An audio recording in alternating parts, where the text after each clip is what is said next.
Now to Europe's growing horsemeat scandal. Horsemeat has now been found in schools, pubs, and hospitals across the United Kingdom after officials ordered screening of all products labeled beef. Critics are calling for more checks of the meat entering the food chain, but as Richard Bestic reports, it's difficult and sometimes secretive. Shrouded in the mists of the Yorkshire Hills in the north of England, a slaughterhouse protects its secrets.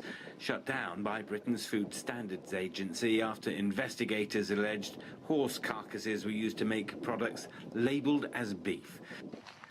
When I visited the squalid site of the Peterbody slaughterhouse, there was little explanation. My name's Richard. I just came to leave my name, so in case Mr. Body wanted to talk. This is private land. You're on private land. Out now. Now. All right. Remote and, as we found, inhospitable. It is those two factors which make places like this so hard to control. Actually, almost impossible. And the quality of the meat that comes from them, well, that can't be gauged either. Neighbours of Peterbody's that I've spoken to who won't go on camera say they wouldn't touch it.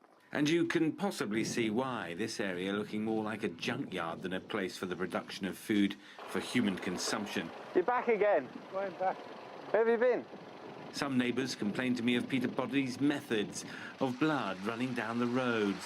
In the nearby community of Todmorden, there are those in the local market who would defend the slaughterman. But Peterbody's slaughterhouse is an indication of the dangers posed by a complex and poorly regulated food industry. Of course, the secrecy surrounding Peterbody's walled slaughterhouse on top of this barren hill does little to instill confidence in the product that might be coming out of here.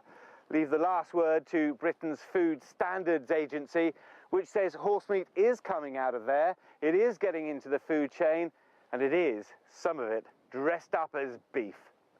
Richard Bestic, CCTV, in the Yorkshire Hills, England. Ireland was the first to unroot the scandal after authorities performed random DNA testing of meat. Getting to the bottom of this crisis, though, is essential for Irish farmers. Lourda Sexton reports. Random DNA testing of Irish meat helped to uncover one of Europe's biggest beef crises in years. Traces of horse meat are now found across meat labelled as beef in Europe. It has the potential to hurt Ireland's crucial agricultural export industry. Beef alone brings in €1.8 billion a year to the country. Ireland is the world's fourth largest beef exporter. Ireland is in a unique position in that it has a beef surplus, meaning that out of the 500,000 tonnes of beef it produces every year, 90% of this is exported, with only 10% consumed here domestically, so protecting their reputation is crucial. Henry Burns is a farmer who is doing everything he can to ensure standards of Irish beef are upheld. We put in a huge effort, and you see the cattle behind me, they're all tagged from birth. Calves are tagged in Ireland, and every movement they make, they're very, very traceable. Where the traceability seems to be falling down is in the processed sector. And the labelling of the same is of the processed meats. That leaves a lot to be desired. Some of these burgers, they were less than 10 cents each. And in today's world, any farmer, any common person out there that knows anything about the cost of meat, knows it can't be done for that. So there are certainly questions to be asked about supermarkets, the way they have continued to squeeze margins back onto farmers. Ireland is a world leader in policing the beef food chain.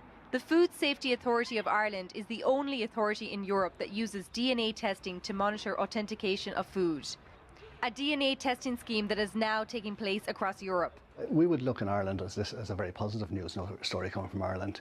It just shows the actual controls that we have in place to actually identify issues.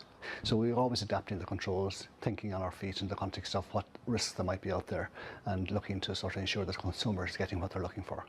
One thing for sure is the Irish will do whatever is needed to enhance their supply chain and traceability systems. Lourda Sexton, CCTV, Dublin.